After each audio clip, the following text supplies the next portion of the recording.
ಉಬ್ಬಿರ್ಬೇಕು. ಇಲ್ಲಿ ಶುಕ್ರ ಪರ್ವ ಉಬ್ಬಿರ್ಬೇಕು, ಬುಧ ಮತ್ತೆ ಗುರು ಪರ್ವ. ಈ ನಾಲ್ಕು ಯಾರಿಗೆ ಕುಶನ್ ತರ ಇರುತ್ತೆ ನೋಡಿ, ಅವ್ರಿಗೆ ರಾಜಲಕ್ಷ್ಮಿ ಯೋಗ ಇದೆ. ಸೊ ಅವರು ಒಂದು ಅಧಿಕಾರದಲ್ಲಿ ಇರ್ತಾರೆ, ಗವರ್ನಮೆಂಟ್ ಅಲ್ಲಿ ಇದ್ರೆ. ಸೊ ಸೂರ್ಯ ರೇಖೆನ ಒಂದೇನಾದ್ರು ಪ್ಲಸ್ ಚೆನ್ನಾಗಿ ಬಂದಿದ್ರೆ ಅವ್ರು ಡೆಫಿನೆಟ್ ಆಗಿ ಗವರ್ನಮೆಂಟ್ ಅಲ್ಲಿ ಹೈ ಪೊಸಿಷನ್ ಅಲ್ಲಿ ಇರ್ತಾರೆ. ಒಳ್ಳೆ ದುಡ್ಡು ಮಾಡುವಂತ ರಾಜಯೋಗ ಇರುತ್ತೆ. ರಾಜಕೀಯ ವ್ಯಕ್ತಿಗಳಲ್ಲಿ ರಾಜಯೋಗ ಇದ್ರೆ ಅವ್ರ ಸೀಟ್ ಮೇಲೆ ಕೂತ್ರೆ ಅವ್ರು ಏನೇನ್ ಬೇಕೋ ಎಲ್ಲ ಮಾಡ್ಬಿಡ್ತಾರೆ. ಸೊ ಆತರ ಇರುತ್ತೆ. ಸೊ ನಿಮಗೆ ಕೆಲವೊಂದ್ಸತಿ ಕೇಳ್ತಾ ಇರ್ತಾರೆ ನನ್ನ, ಏನು ಧನರೇಖೆ ವೃದ್ಧಿ ಮಾಡ್ಕೊಳಕ್ ಏನಾದ್ರು ಬೇರೆ ಇದೆಯಾ, ಬ್ಲೇಡ್ ಅಲ್ಲಿ ಕುಯ್ಕೊಂಡ್ಬಿಟ್ರೆ ಧನಯೋಗ ಬರುತ್ತೆ, ಮೇಲ್ತನಕ ಗಿರ್ಕೊಂಡ್ಬಿಟ್ರೆ ಅಂತ. ಅದಕ್ಕೆ ಕೆನಡಾದಲ್ಲಿ ಒಂದು ಯೂನಿವರ್ಸಿಟಿಯಲ್ಲಿ ಒಂದು ಎಕ್ಸ್ಪೆರಿಮೆಂಟ್ ಮಾಡಿದ್ದಾರೆ. ಒಂದು ಪೆನ್, ಮ್ಯಾಗ್ನೆಟಿಕ್ ಪೆನ್, ಅದು ಒಂದು ಸಿಲ್ವರ್ ಟಿಪ್ಪು, ಒಂದು ಕಾಪರ್ ಟಿಪ್ಪು.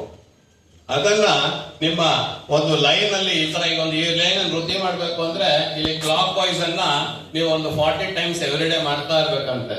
ಅಲ್ಲಿ ಧನಾತ್ಮಕವಾದ ಶಕ್ತಿ ಬಂದು ಆ ರೇಖೆ ವೃದ್ಧಿ ಆಗ್ತಾ ಇರುತ್ತೆ. ಇಲ್ಲಾಂದ್ರೆ ಅದು ಏನಾಗುತ್ತೆ ಅಂದ್ರೆ ಇಲ್ಲೋ ಸಂಧಿಗೆ ಹೋಗಿ ಕೂತ್ಕೊಂಡ್ರೆ ದುಡ್ಡು ಬರುತ್ತೆ.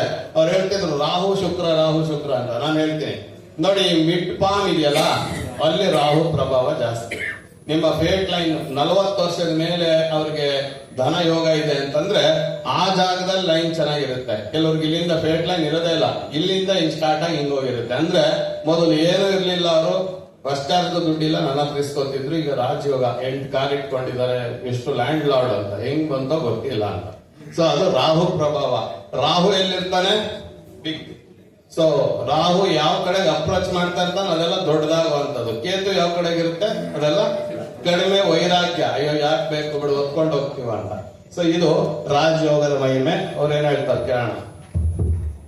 ಯಾರಿಗೆ ದುಡ್ಡು ಬೇಕಾಗಿದೆ ನೋಡಿ, ನಾನು ಆಗ್ಲೇ ಶುಕ್ರ ರಾಹುವಿನ ಸಂಬಂಧ ಹೇಳಿದೆ. ಆ ರೇಖೆ ಯಾರಿಗೆ ಇರುತ್ತೆ ಅವ್ರು ಏನ್ ಮಾಡಬೇಕು? ರೇಖೆ ಇದ್ದ ತಕ್ಷಣ ನಿಮಗೆ ಹಣ ಬರುತ್ತೆ ಅಂತಲ್ಲ, ನಿಮ್ಮ ಪ್ರಯತ್ನ ಬೇಕು. ನಿಮ್ಮ ಪ್ರಯತ್ನ ಇಲ್ಲದೆ ಏನೂ ಬರೋದಿಲ್ಲ. ನನ್ನಲ್ಲಿ ರಾಜಯೋಗ ಇದೆ, ನನಗೆ ಆಗೋಗ್ಬಿಡತ್ತೆ, ನಾನು ಬಂದ್ಬಿಡತ್ತೆ, ಅವೆಲ್ಲ ಮಾಡಕ್ಕೆ ಆಗುದಿಲ್ಲ. ಅವೆಲ್ಲ ಯಾವುದೇ ರಿಸಲ್ಟ್ ಕೊಡಲ್ಲ. ಒಂದು ವೇಳೆ ನಿಮಗೆ ಶುಕ್ರ ರಾಹು ಸಂಬಂಧ ನಿಮ್ಮ ಜಾತಕ ಕುಂಡಲಿಯಲ್ಲಿ ಇದ್ದು ರಾಹುವಿನ ನಕ್ಷತ್ರಗಳಾದಂಥ ಯಾವ್ದ್ಯಾವುದು ಆರಿದ್ರ, ಸ್ವಾತಿ, ಶತಭಿಷ ನಕ್ಷತ್ರದಲ್ಲಿ ಶುಕ್ರ ಏನಾದರೂ ಸ್ಥಿತವಾಗಿದ್ರೆ, ಅಥವಾ ಶುಕ್ರನ ನಕ್ಷತ್ರಗಳಾದಂಥ ಭರಣಿ, ಹುಬ್ಬ ಮತ್ತೆ ಪೂರ್ವಾಷಾಢ ನಕ್ಷತ್ರದಲ್ಲಿ ರಾಹು ಸ್ಥಿತವಾಗಿದ್ರೆ ಏನಾಗುತ್ತೆ? ಅಲ್ಲಿ ಶುಕ್ರ ರಾಹು ಕಾಂಬಿನೇಷನ್ ಫಾರ್ಮ್ ಆಗುತ್ತೆ. ನೀವು ಪಾಮಿಸ್ಟ್ರಿ ನೋಡ್ತಾ ಇದ್ರೆ ನೀವು ಅಲ್ಲಿ ಸರ್ಪದ ಒಂದು ಹೆಡೆ ನಿಮ್ಗೆ ಶುಕ್ರನ ಲೈನಿನ ಕೊನೆಯಲ್ಲಿ ಇರುತ್ತೆ. ಈ ತರದವ್ರಿಗೆ ಹೇಗೆ ದುಡ್ಡು ಮಾಡಬೇಕು ಅಂತಂದ್ರೆ, ನೀವು ಯಾವುದೇ ಕಾರಣಕ್ಕೂ 2 ಮಾಡಿಯ ಕೆಳಗಡೆ ಇರತಕ್ಕಂಥ ಫ್ಲೋರ್ ಅಲ್ಲಿ ವಾಸನೆ ಮಾಡಬಾರ್ದು. 2 ಮಲ್ಟಿ ಸ್ಟೋರಿ ಬಿಲ್ಡಿಂಗ್ ಅಲ್ಲಿ ನೀವು ವಾಸ ಮಾಡಿ ಆಗಿಲ್ಲ ಅಂದ್ರೆ ಬಂದು ಕೇಳಿ. ನಿಮ್ಗೆ ಅಷ್ಟು ಉನ್ನತ ಮಟ್ಟಕ್ಕೆ ಹೋಗ್ತೀರಾ. ನೀವು ಎಷ್ಟು ಫ್ಲೋರ್ ಅನ್ನ ಮೇಲೆ ಚೇಂಜ್ ಮಾಡ್ಕೊಂಡು ಹೋಗ್ತೀರಾ, ನಿಮಗೆ ಅಷ್ಟು ಉನ್ನತವಾದಂತ ಒಂದು ಅಭಿವೃದ್ಧಿ ಆಗತ್ತೆ. ನೀವು ರಾಜಯೋಗ ಇದೆ, ನನಗೆ ಪಾಮಿಶ್ರೀ ಹೇಳ್ತಾ ಇದೆ, ಈ ತರ ಇದೆ, ಆ ತರ ಇದೆ, ಅವ್ರು ಹೇಳಿದ್ದೆಲ್ಲ ಸುಳ್ಳು, ನನಗೆ ವರ್ಕೇ ಆಗಿಲ್ಲ ಅದು ಅಂತ ಹೇಳಿದ್ರೆ ನೀವು ಅದೇ ತರ ಬದುಕಬೇಕಲ್ವಾ? ನಿಮ್ಮ ಮನೆಯಲ್ಲಿ ಇರ್ತಕ್ಕಂಥ ಚಪ್ಪಲ್ಗಳನ್ನ ನಿಮ್ಗೆ ಎಷ್ಟು ಬೇಕು, 1, 2 ಜೊತೆ ಬಿಟ್ಟು ಉಳಿದಿದ್ದನ್ನೆಲ್ಲ ಆಚೆ ಹಾಕಿ. ಯಾವುದೇ ವಸ್ತು, ಬಟ್ಟೆಯನ್ನ ನೀವು ತೆಗೆದುಕೊಂಡ್ರೆ ಅದನ್ನ ಖುಷಿ ಪಟ್ಟು ಬಟ್ಟೆಯನ್ನ ಹಾಕೊಳ್ಳಿ, ಸಂತೋಷ ಪಟ್ಟು. ಒಂದು ವೇಳೆ ನೀವು ಆ ಬಟ್ಟೆಯನ್ನ ಹಾಕೊಳ್ತಾ ಇಲ್ಲ, ಅದನ್ನ ಆಚೆ ಹಾಕಿ. ಆಗ ನಿಮಗೆ ಅಭಿವೃದ್ಧಿ ಆಗತ್ತೆ. ಈಗ ಶುಕ್ರ ಅಂದ್ರೆ ನಾವು ಜಾತಕದಲ್ಲಿ ಏನ್ ಹೇಳ್ತೀವಿ? ಶುಕ್ರ ಇಂಡಿಕೇಟ್ಸ್ ಏನು? ಹೆಂಡತಿ, ಸ್ತ್ರೀ ಅಲ್ವೇ?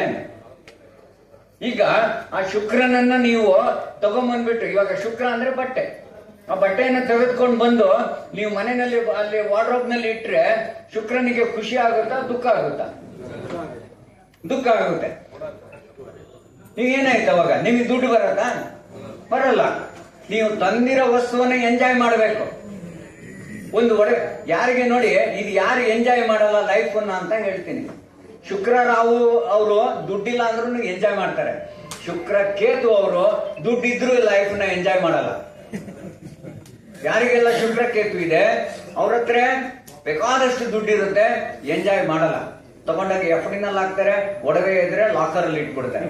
ಏನು ಕೊಡವೆ ತಗೋತೀರ ನೀವು, ಹಾಕೊಳಕ್ ಆಗಲ್ಲ ಅಂದ್ಮೇಲೆ ಶುಕ್ರ ಹಾಳಾಗೋಗ್ಬಿಡ್ತಾನೆ ನಿಮಗೆ. ಯಾವಾಗ ಶುಕ್ರ ಕೇತು ಸಂಬಂಧದಲ್ಲಿ ಇರ್ತಾನೆ ಅವ್ರಿಗೆ ಶುಕ್ರ ಕೆಟ್ಟೋಗ್ಬಿಡ್ತಾನೆ. ಯಾರಿಗೆ ಶುಕ್ರ ಕೇತು ನಕ್ಷತ್ರದಲ್ಲಿ ಇರ್ತಾನೆ ಅವ್ರಿಗೆ ಶುಕ್ರ ಕೆಟ್ಟೋಗ್ಬಿಡ್ತಾನೆ.